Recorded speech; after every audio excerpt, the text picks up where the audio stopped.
चलिए आज चलते हैं एक ऐसी सिचुएशन में, एक ऐसी दुनिया में जहां पर मैं आप में से बहुत सारे लोग अक्सर पहुंच जाते हैं। अक्सर हमने उस सिचुएशन को अपनी लाइफ में, अपने करियर में फेस किया होगा।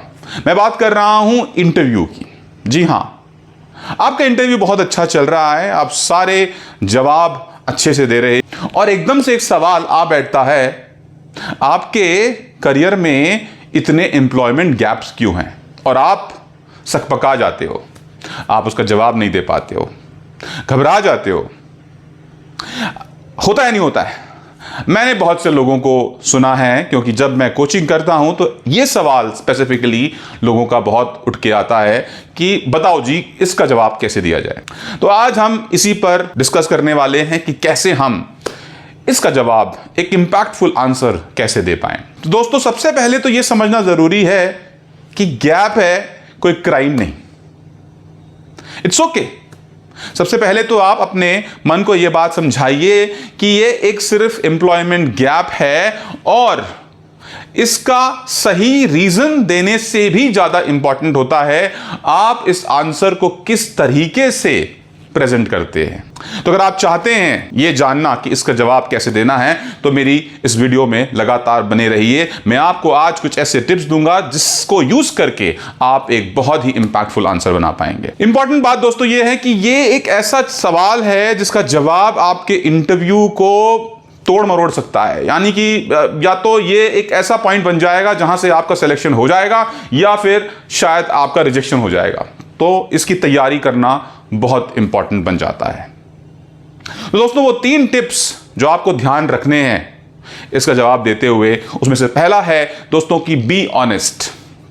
जब मैं कह रहा हूं बी ऑनेस्ट, इसका मतलब यह है कि आप जो भी आपको लग रहा है एक रीजनेबल रीजन है जो आप प्रेजेंट कर सकते हो, उसे प्रेजेंट करिए। बहुत सारे रीजंस होते हैं। कुछ लोग ब्रेक पर्सनल रीजन की वजह से लेते हैं, फैमिली रीजंस की वजह से लेते हैं, कुछ लोग ट्रैवल करना चाहते हैं, कुछ लोग थक गए होते हैं यार लगातार काम करते करते, उसी रूटीन को जीते जीते, कुछ लोग उससे ब्रेक लेना चाहते हैं, कुछ लोगों को एक्चुअली जॉब चली जाती है और लंबे समय तक जॉब नहीं मिलती है। तो रीजन कुछ भी हो सकता है। हो सकता है आप अपनी हायर एजुकेशन के लिए शायद आपने गैप लिया हो, पर एक ऐसा आंसर जिससे आपके इंटरव्यूअर को आपको सुनने में अच्छा लगे और आप उनके लिए, उनकी ऑर्गेनाइजेशन के लिए एक एसेट बन के रहो, ये उसको समझाना बहुत जरूरी है। तो आप ऑनेस्ट रहें, पर इतना भी ऑनेस्ट नहीं कि आप जरूरत से ज्यादा इंफॉर्मेशन शेयर कर दें जो कि शायद जरूरी ना हो। इसलिए टू द पॉइंट, आप जो भी रीजन है उसे बड़े ही कॉन्फिडेंटली उसको प्रेजेंट करिए। तो दूसरा है दोस्तों, be confident through out the interview. आपको ऑनेस्ट रहना है, कॉन्फिडेंट रहना है, पर इस पर्टिकुलर आंसर में आपको कॉन्फिडेंट और भी ज्यादा रहना है, क्योंकि कहीं से भी इंटरव्यूअर को यह नहीं लगना चाहिए जो आपका रीजन है वो एक्चुअली आपका रीजन नहीं है। ठीक है, it's not a crime, gap ही हुआ है। इसको जितनी ईज से और जितने कंफर्ट से आप प्रेजेंट करेंगे, उतना ही कॉन्फिडेंस इंटरव्यूअर का आपके ऊपर बढ़ेगा। उसको यह दिखाने की कोशिश करिए कि इस गैप में आपने ऐसा क्या किया जो फ्रूटफुल है, जो यूजफुल है, जो प्रोडक्टिव है, जो आगे काम आ सकता है आपके। So stay confident. And third my dear friends, जो टिप है वो है प्रोएक्टिवनेस। थ्रू आउट प्रोएक्टिव रहिए। आपका इंटरव्यू जानना चाहता है, आप उसको वो बताने की कोशिश करिए जिससे उसको सुनकर यह लगे कि आप ही हैं जिसकी उसे रिक्वायरमेंट है।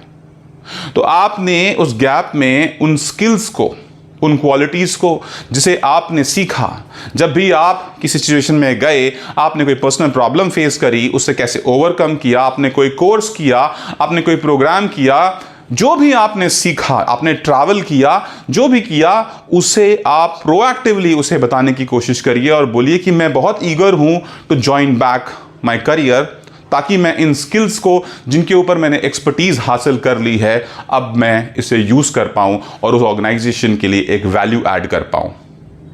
तो अगर आप ये 3 टिप्स याद रखते हैं, trust you me, you will create a huge difference when you are giving the answer to this question, which is why is there a gap in your employment? दोस्तों, बहुत इंपॉर्टेंट है कि ये पावरफुल आंसर इस तरीके से present किया जाए कि सीधा इंटरव्यूअर को समझ में आ जाए कि ये एक नॉर्मल सी बात है और ये इंटरव्यूई कुछ ऐसा छुपाने की कोशिश नहीं कर रहा है जो मेरे लिए जानना बहुत इंपॉर्टेंट है। It's normal. सो अगर आप ये बातें ध्यान रखते हैं, it will create a huge difference.